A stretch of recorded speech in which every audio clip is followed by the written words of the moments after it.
let's say that you go to a party and you're trying to impress the people that are there and you're trying to get them to like you. And so you maybe get jabbed at a little bit and you laugh and you go along with everyone so that they like you. And then you go home and you're bitterly resentful about the way that you were put down at this party. And that's going to make all sorts of aggressive, I wish I could have said, it's going to make all sorts of aggressive and vengeful thoughts sort of flash through your imagination. Well, the first part of the problem is that you were too much persona, right? You sacrificed yourself in some sense at the party so that people would like you. And in the second part, you're refusing to admit to the existence of those elements of you that would have actually protected you from doing that. So let's say you go home and you're all bitter and resentful and you have fantasies of revenge. I mean, that reveals to you the shadow part of you that's aggressive.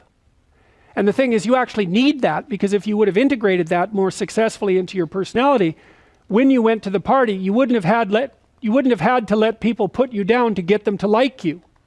Instead of having a face like this, which says, I'll take anything that's coming my way, you have a face and a stance that's more determined and assertive. And if you manifest that properly, people aren't going to mess with you to begin with. But you may have already adopted a morality that says, well, I have to be likable and I shouldn't do anything that causes any conflict and I shouldn't ever, hurt anybody's feelings. And so you're just to present yourself as a punching bag, and you think that that makes you a good person, but it doesn't. And there's no integration of the shadow in that situation. We're having a conversation. I'm deciding I'm going to listen to you. Right? That's different than how people generally communicate, because usually when they communicate, they're doing something like, okay, we're going to have a conversation and I'm going to tell you why I'm right and I'll win if you agree. Or maybe you're having a conversation where, I don't know what you're trying to do. Maybe you're trying to impress the person you're talking to. So you're not listening to them at all. You're just thinking about what you're going to say next. Okay, so that's not this. This is, you might have something to tell me. And so I'm going to listen on the off chance that you'll tell me something that would really be useful for me to know. And so you could think about it as an extension of the Piagetian, Piaget talked about the fundamentally important element of knowledge being to describe how knowledge is sought, the process by which knowledge is generated. Well, if you agree with me and I find that out, I know nothing more than I knew before. I just know what I knew before. And maybe I'm happy about that because, it didn't get challenged. But I'm no smarter than I was before. But maybe you're different than me, and so while I'm listening to you, you'll tell me something I don't like. Maybe it's something I find contemptible or difficult, whatever. Maybe you'll tell me something I don't know, and then I won't be quite as stupid. And then maybe I won't run painfully into quite as many things. And that's a really useful thing to know, especially if you live with someone and you're trying to make long-term peace with them, is they're not the same as you. And their way they look at the world and the facts that they pull out of the world aren't the same as your facts. And even though you're going to be overwhelmed with the proclivity to demonstrate that you're right, it is the case that two brains are better than one. And so maybe 9 of the 10 things they tell you are dispensable, or maybe even 49 out of 50, but one thing, all you need to get out of the damn conversation is one thing you don't know. And one of the things that's very cool about a good psychotherapeutic session is that the whole conversation is like that. All you're doing is trying to express the truth of the situation as clearly as possible. That's it.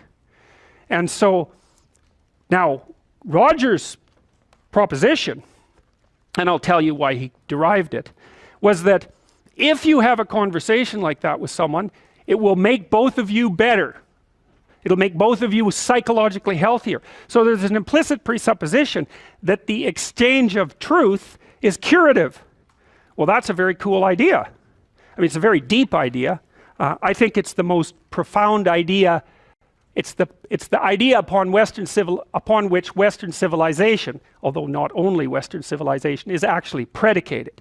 The idea that truth produces health. But for Rogers, that was the entire purpose of the Psychotherapeutic Alliance. You come to see me because you want to be better.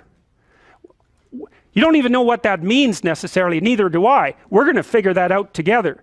But you come and you say, look, things are not acceptable to me, and maybe there's something I could do about that. So that's the minimal precondition to engage in therapy. Something's wrong, you're willing to talk about it truthfully, and you want it to be better. Without that, the therapeutic relationship does not get off the ground. And so then you might ask, well, what relationships are therapeutic?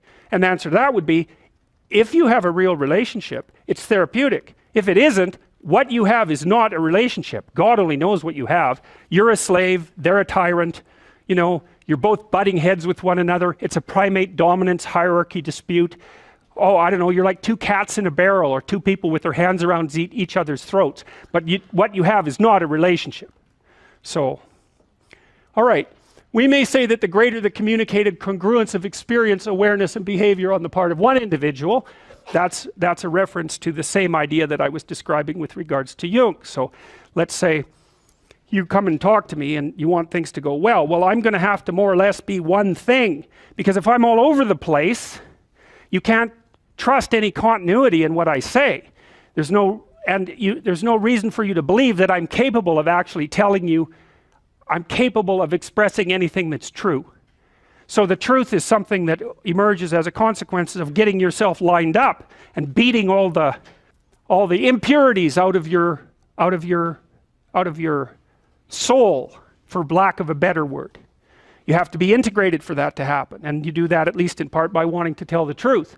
The more the ensuing relationship will involve a tendency towards reciprocal communication with the same qualities. So one of the things, I've been quite influenced by Rogers. One of the things I try to do in my therapeutic sessions is, first of all, to listen, to really listen.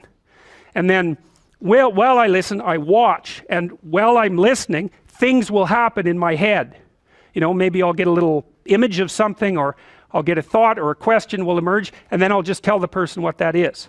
But it's sort of directionless, you know, it's not like I have a goal, except that we're trying to make things better. I'm on the side of the person, I'm on the side of the part of the person that wants things to be better, not worse.